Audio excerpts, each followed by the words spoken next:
स्वागत है आपका मेंस आंसर राइटिंग की क्लास में। आज हम फिर एक नए टॉपिक को लेकर के हैं। टॉपिक है कन्वर्जन को रोकने के लिए एंटी कन्वर्जन लॉ। भारत के बीजेपी के जहाँ जहाँ राज्य में सरकारें हैं वहाँ पर उन्होंने कन्वर्जन को कंट्रोल करने के लिए एंटी कन्वर्जन लॉ को इम्प्लीमेंट किया है। लॉ क्या है, उसके इम्प्लीमेंट क्या है, वो तो बाद की बात है। ठीक इसी तरह उत्तराखंड में कॉमन सिविल कोड इम्प्लीमेंट हो चुका है। मूल बात यही है कि जो ये एंटी कन्वर्जन लॉ है इसके प्रोविज़न क्या है, क्या यह इम्प्लीमेंट होना चाहिए, इस तरह के मुद्दे हैं जो पॉलिटी में भी उतने ही सेंसिटिव है और जो करंट गवर्नमेंट पॉलिसी है, करंट अफेयर्स का पार्ट है, उसमें ही उतने इंपॉर्टेंट रोल प्ले करते हैं। मूल बात क्या है कि आपको पहले सोच लेना है कि एंटी कन्वर्जन लॉ के ऊपर अगर कोई प्रश्न आता है या कोई भी टॉपिक आता है तो उसका हम आंसर कैसे लिखेंगे, या फिर उसके ऊपर इंटरव्यू में भी अगर कुछ पूछी जाती है बात तो हम उसका उत्तर कैसे देंगे। मूल बात यही है।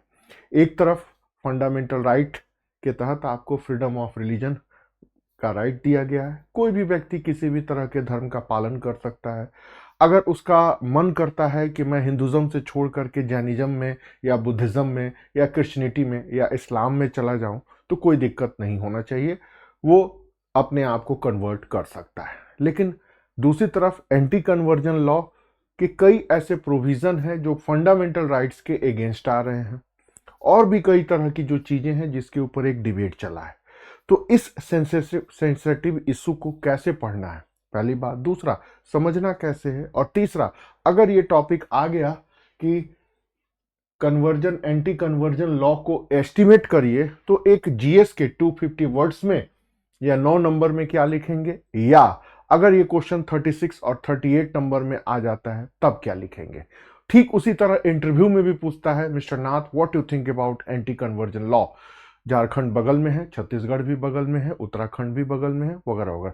तो आपका 3 से 4 लाइन में आंसर क्या होना चाहिए। सब जानते हैं कि भारत में कन्वर्जन लॉ भी एक्टिव है।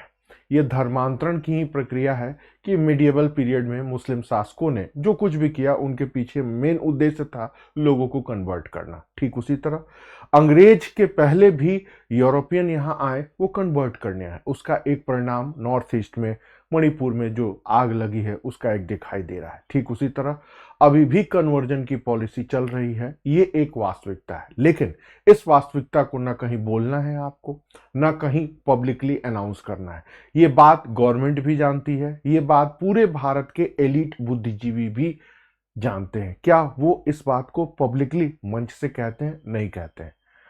मेन स्ट्रीम मीडिया में इसकी चर्चा नहीं होती। हाँ, पॉडकास्ट वगैरह में अपनी बातें जो लोग करते हैं उनमें हो जाती है। लेकिन सबसे बड़ी समस्या आती है कि एज ए ब्यूरोक्रेट्स, चाहे आप आईएएस दे रहे हो या पीसीएस दे रहे हो, इस चीज को कैसे समझेंगे और इस चीज को समझने के बाद लिखेंगे कैसे। जैसे मैं एक टीचर हूं तो मैं हर पहलुओं के ऊपर प्रकाश डाल देता हूं, बता देता हूं, और फिर लास्ट में बताता हूं कि ये चीजें आप समझ लीजिए और ये चीज आप एग्जाम में लिख लीजिए। टू द पॉइंट कंटेंट दिलाना भी मेरी रिस्पॉन्सिबिलिटी है कि ताकि आपको बहकना ना पड़े और आप 10 मिनट में इस सेंसिटिव टॉपिक को समझ लें और लिखने की क्षमता आपके अंदर डेवलप हो जाए। क्या पढ़ना है, कैसे पढ़ना है, आइए अब हम इसकी चर्चा करते हैं। टॉपिक आ सकता है एंटी कन्वर्जन लॉ का रिव्यू करें। बात चाहे जीएस 1 में आएगा करंट अफेयर के सेक्शन में, या फिर बात चाहे जीएस 2 में पॉलिटी के सेक्शन में भी आ जा सकता है। अगर जीएस 1 में आता है तो आप कॉन्स्टिट्यूशनल प्रोविजन जो भी संविधान की चीजें हैं उसमें लागू करने की, लिखने की जरूरत नहीं है। लेकिन अगर यही क्वेश्चन जीएस 2 में आ जाता है पॉलिटी के सेक्शन में, तब आप कॉन्स्टिट्यूशनल प्रोविजन को इसमें मेंशन करना पड़ेगा, क्योंकि वो पर्टिकुलरली उस सेक्शन में पूछा है। आइए अब इसके बारे में थोड़ा बहुत चीजें जानते हैं, ओवरव्यू, ताकि आपको पता लग जाएगा। सबसे पहले इंट्रो के रूप में, एट प्रेजेंट 10 से भी ज्यादा स्टेट्स में यह कानून इंप्लीमेंट है और वहां के हाई कोर्ट ने इसको अप्रूव किया है। तो अब ये बात ही खत्म हो गई कि यह लीगल है या इलीगल।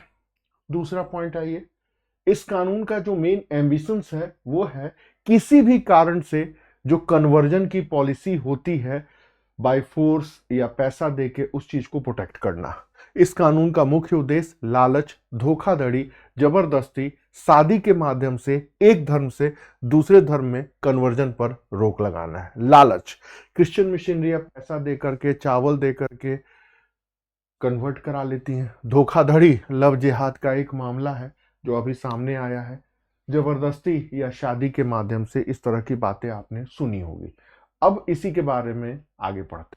पिछले कई वर्षों से पैसे देकर कन्वर्ट कराने, नाम छुपाकर विवाह करके जबरिया धर्म बदलने जैसे कई क्रियाकलापों से विवाद उत्पन्न हुआ है। सुप्रीम कोर्ट ने भी इस विषय पर संज्ञान लेकर इसे धर्म की स्वतंत्रता रूपी मौलिक अधिकार और समाज के पंथ निरपेक्ष भावना के विरुद्ध माना। ध्यान रखिएगा, इसमें कहीं भी हिंदू और मुस्लिम शब्द नहीं है। पहली बात, इसमें कहीं भी लव जिहाद जैसे शब्द नहीं है।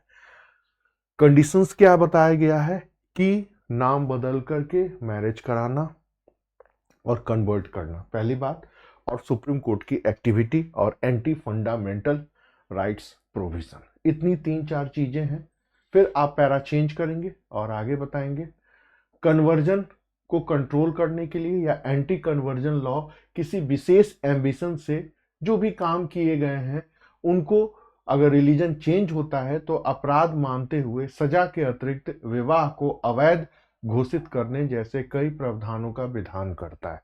कहने का मतलब है ये कानून एक ऐसा कानून है जो कि यह बताता है कि अगर मैरिज या धर्म का परिवर्तन किसी गलत तरीके से हुआ है तो वो इलीगल भी होगा और जो ये काम कर रहा है उसको सजा भी दी जाएगी। पैरा चेंज, धर्मांतरण विरोधी कानून के संदर्भ में यह कहा जा रहा है कि यह कानून धर्म परिवर्तन पर नहीं, जबरिया धर्मांतरण या लालच, धोखाधड़ी जैसे उपायों से किए गए धर्मांतरण पर रोक लगाता है। यह धार्मिक स्वतंत्रता की भावना मजबूत करने, डेमोग्राफिक जो चेंज हो रहा है या देश विरोधी भावना को रोकने में सहायक सिद्ध होगा।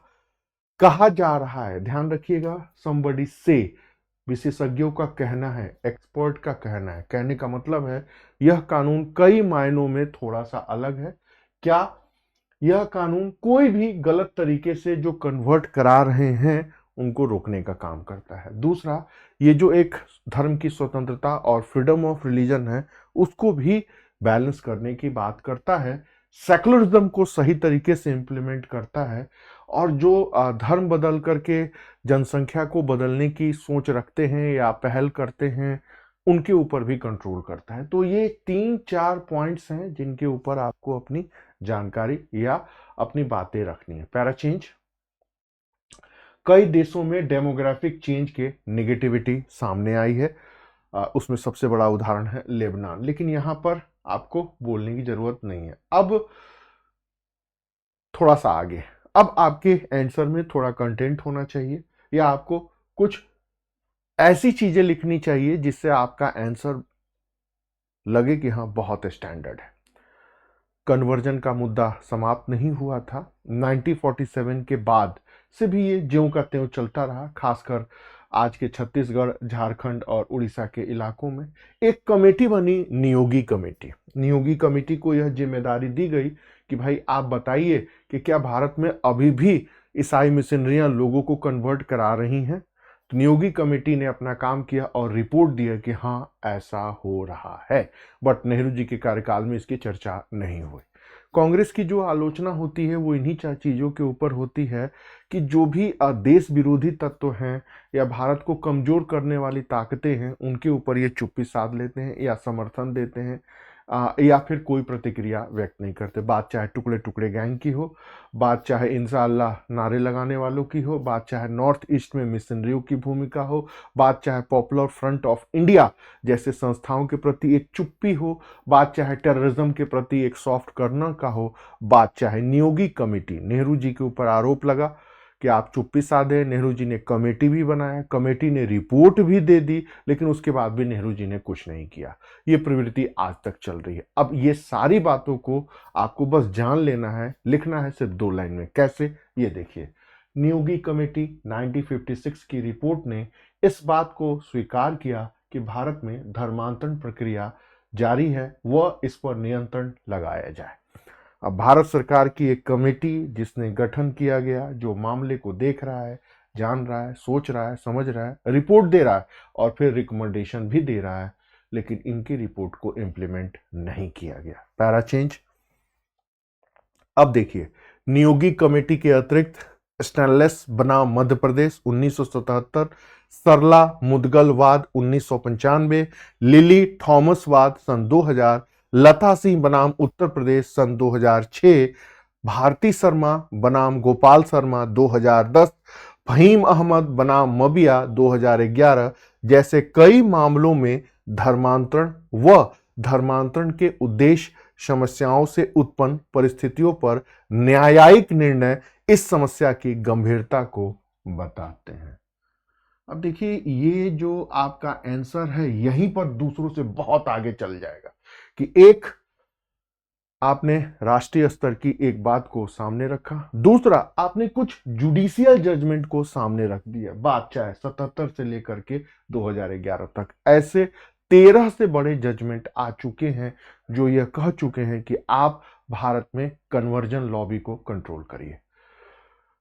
आगे देखिए, एक चीज और कहना चाहता हूं, इस बीच 2 साल में मैंने जितने भी मैटर देखे, चाहे वो करंट अफेयर्स की हो या पर्टिकुलर टॉपिक की हो, उसमें इस विषय की गंभीरता को इतने छिछले स्तर से लिखा गया ना कि मेरा मन खिन्न हो गया। ये जितना मैं लिख रहा हूं ना, ये एक विषय के एक्सपर्ट हैं, उनकी मैंने 3 घंटे की पॉडकास्ट देखी और जो जो उन्होंने बातें लिखी वहां से पॉइंट्स निकाला, तब मुझे लगा कि इतनी बड़ी गंभीर समस्या है जिसकी जिक्र, उल्लेख मेन स्ट्रीम मीडिया में नहीं होता। जब मीडिया में नहीं होता तो फिर मैगजीन में कैसे आएगा?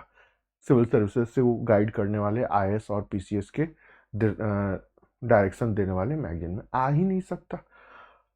तो फिर आप इस बारे में अपनी बातों को कैसे स्पष्ट रूप से लिखेंगे? ये बात ध्यान दीजिएगा। आगे, धर्मांतरण विरोधी कानून लागू करने पर कुछ बिंदु विवादित रूप से सामने आ रहे हैं कि यह कानून धार्मिक स्वतंत्रता, अल्पसंख्यक समाज के संरक्षण के विरुद्ध है। परिभाषा कानून का स्पष्ट नहीं हो रहा है। इस कानून को माइनॉरिटीज के विरोध में इंप्लीमेंट होना और एक धर्म के विरुद्ध दूसरे धर्म की वरीयता देने जैसे प्रावधान को इसके आड़ में लागू किया जा सकता है। इस कानून का जो विरोध हो रहा है वो यही विरोध हो रहा है कि कहीं ना कहीं इस कानून के आड़ में माइनॉरिटीज, मुस्लिम या ईसाइयों को सताया जाएगा, या उनके ऊपर हिंदू धर्म को वरीयता दी जा रही है, या ये कानून की भाषा ही इसको स्पष्ट नहीं है, तो कहीं इसी अस्पष्टता का लाभ उठा करके कहीं उनको परेशान न किया जाए, ऐसा सोचा जा रहा है। मतलब इस कानून की निगेटिविटी। अब फिर पैरा चेंज करिए और लिखिए, धर्मांतरण राज्य सूची का विषय है। इस बात से इनकार नहीं किया जा सकता है कि भारत में धर्मांतरण की प्रक्रिया अपनाई जाती है। अब यहां पर आप खुल के ये बात लिख सकते हैं क्योंकि सुप्रीम कोर्ट के जजमेंट में ऐसा है, पहली बात। दूसरा, अगर आपके पास कोई बेहतरीन फैक्ट है तो इसमें जरूर लिखिए। इसमें यह मत कहिए कि भारत में धर्मांतरण नहीं होता। नहीं, कन्वर्जन होता है। कैसे? 1930, 1940 के दशक में, पुनः 1954, 1960, 1980 में इस विषय पर कानून बनाने की पहल भी देखी गई। और आपको जान के बता दें, 1947 के पहले भारत के 17 जो छोटे छोटे राज्य थे उनमें कन्वर्जन को रोकने के लिए कानून पहले से बना था, जिसको नेहरू जी ने सब खत्म कर दिया। अब देखिए, ये फैक्ट अपने आप में आपकी बातों के ऊपर मुहर लगा देता है कि भारत में कन्वर्जन लॉबी एक्टिव है। आगे देखिए, आवश्यकता इस बात की है कि इस कानून से मौलिक अधिकारों का संरक्षण हो, न कि हनन। बस खत्म। अब यह अपने आप में सारी चीजें आपके सामने यहां पर बता दी गई है। क्या बता गई है? कि एंटी कन्वर्जन लॉ के बारे में। तो अब जब आप चीजों को लिखे तो कुछ बातें, खास चीजें होनी चाहिए कि जैसे आपके देश में ये भी समूह है, आपके देश में ये भी समूह है, आपके देश में ये भी समूह है, फिर आपके देश में ये भी समूह है, और भी कई तरह के हैं। लेकिन जो मेन बात है, ये लंबे समय से एक्टिव हैं, ये भी एक्टिव दिख रहे हैं और ये लोग अपने जगह पर हैं। तो भारत में कन्वर्जन होता आया है 1947 के पहले भी और 1947 के बाद भी। कुछ रिपोर्ट्स हैं, फंडामेंटल राइट से आपको कंपेयर करना है, फिर एनालिसिस करनी है और फिर कंक्लूजन भी देना है।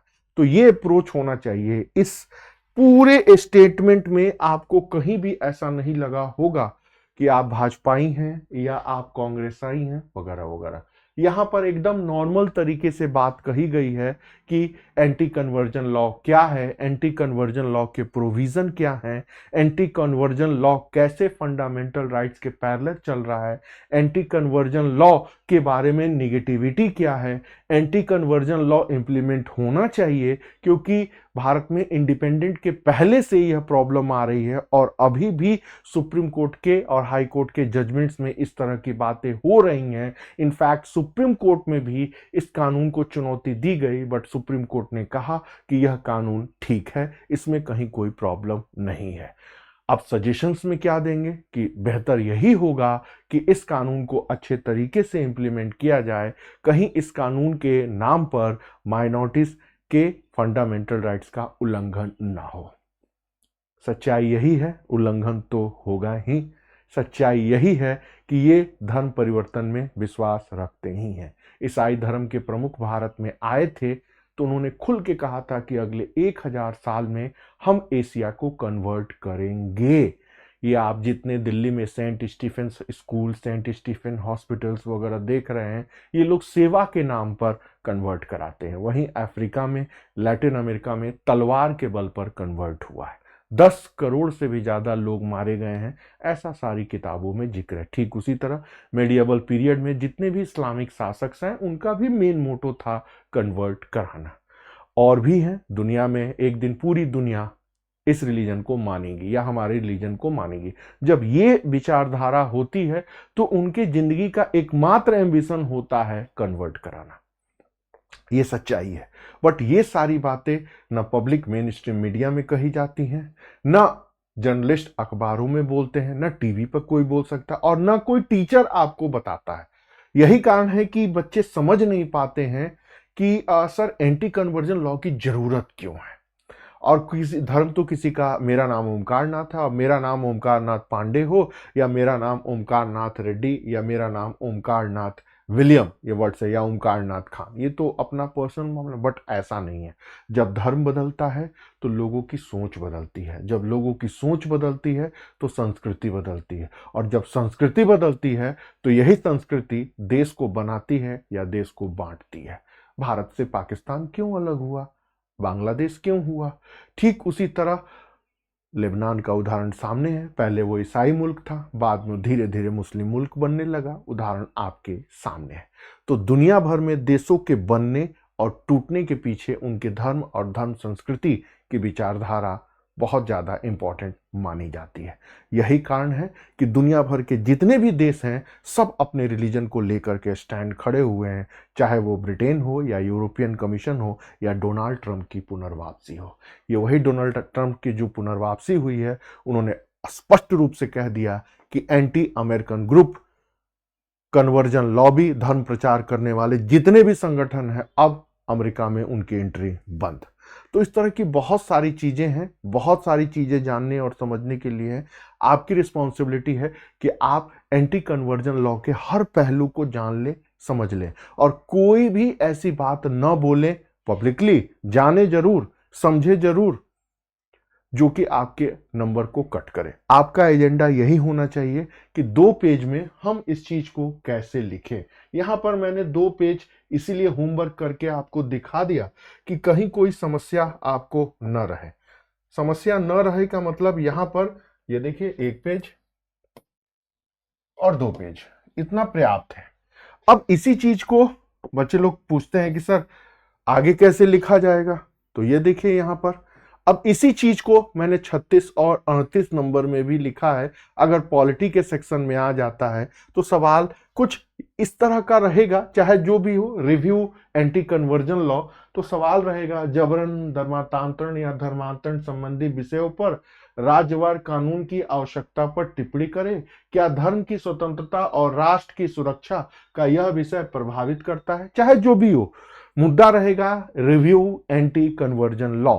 तो उस स्थिति में 38 नंबर पर आप क्या लिखे हैं उसकी बारे में भी यहां पर लिखे हैं। 1 पेज देखिए, 2 पेज, 3 पेज, 4 पेज, अपने हिसाब से, मतलब 4 पेज का कंटेंट हमने यहां भी लिखा है, उसी चीज को एक्सटेंड करके।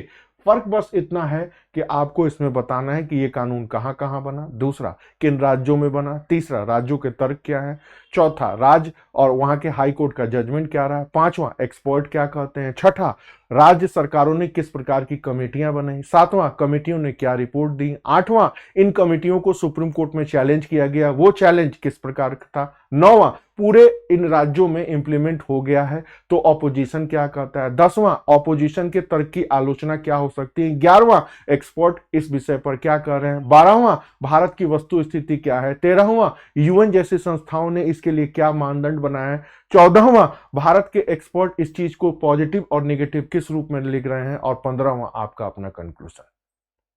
ये 15 पॉइंट रहेंगे। बात 36 और 38 नंबर की है, वही चीजें लिखी है यहां पे। उत्तर प्रदेश, हरियाणा, कन्वर्जन कैसे, किस तरह, सारी चीजें, मतलब आपकी नॉलेज इस लेवल की होनी चाहिए कि आप चाहें तो किसी भी टॉपिक को 8 नंबर या 9 नंबर में लिखें, या आप किसी भी टॉपिक को 36 और 38 नंबर पर लिख सके जो मैंने 15 पॉइंट बनाए हैं, और आप किसी भी चीज को 3 लाइन में भी बोल सकें। जैसे फॉर एग्जाम्पल इंटरव्यू में पूछा जाए, mister Nath what you think about anti conversion law.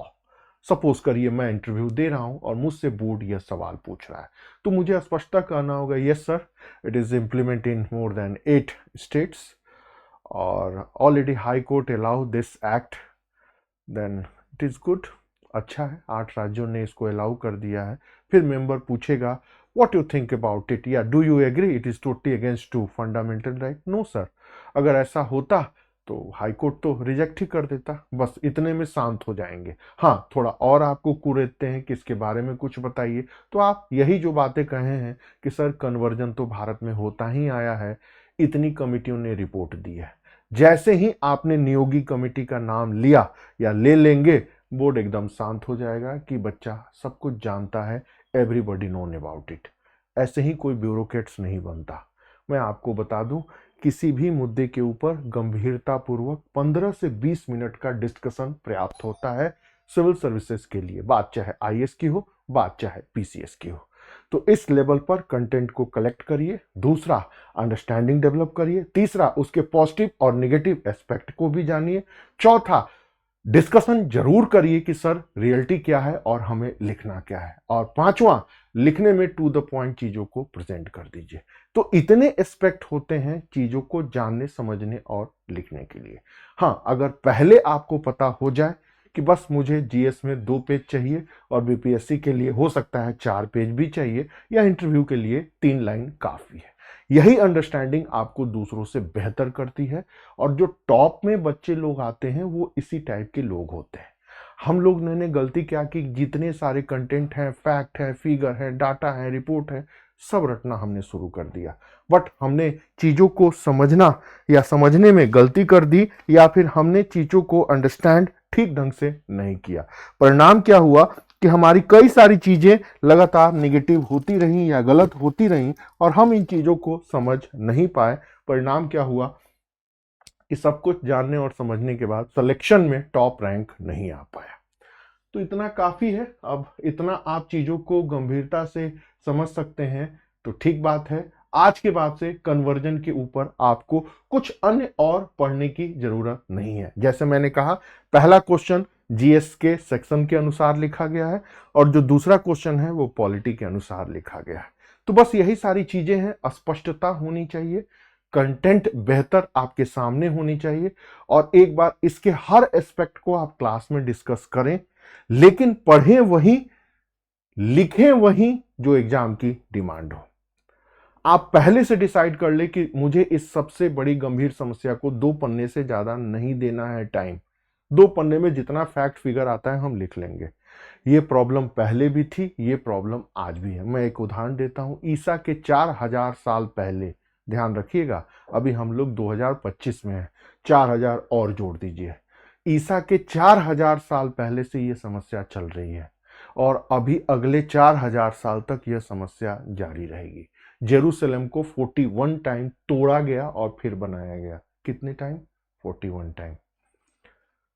Concept क्या था? मेरा धर्म बड़ा है, तेरा धर्म नीच है, तोड़ दो। वो जेरूसलम ही नहीं टूटा, यहाँ राम मंदिर भी टूटा। उसी तरह लैटिन अमेरिका के चर्च भी टूटे। तो दुनिया भर में ये समस्या चल रही है, दुनिया भर में समस्या थी, है और आगे भी रहेगी। अब आपको ब्यूरोक्रेट्स बनना है तो इस समस्या को 2 पन्ने में समझिए और इसका सॉल्यूशन भी दे दीजिए। ये प्रोफेशनलिज्म है और इसी पॉलिसी पर काम करिए। उलझेंगे, दिमाग लगाएंगे, बीजेपी की तरह सोचेंगे, कांग्रेस की तरह सोचेंगे या माइनॉरिटीज की तरह सोचेंगे तो भ्रम में रह जाएंगे। हर धर्म बराबर नहीं होता। हिंदुज्म की वैल्यू अलग है, क्रिश्चियनिटी की अलग है, इस्लाम की अलग है। सबके जीने का तरीका अलग है, सबकी सोच अलग है। अगर आप सोच रहे हैं कि सब लोग एक जैसे कपड़े पहन के एक संविधान के तहत देश में रह लेंगे तो संभव नहीं है। तो फिर इतनी दिक्कत ही क्यों होती? ये बताया जाता है। पाकिस्तान आपके सामने है, अफगानिस्तान सामने है, अमेरिका सामने है, यूरोप सामने है। संभव ही नहीं है। कुछ जो पढ़े लिखे मेट्रो सिटी में रहने वाले लोग हैं वो रह सकते हैं, लेकिन जो वैल्यूज है ना, रिलीजियस वैल्यू, वो हमेशा कॉन्फ्लिक्ट पैदा करती है। एक शब्द है वॉर ऑफ सिविलाइजेशन, सभ्यताओं का संघर्ष।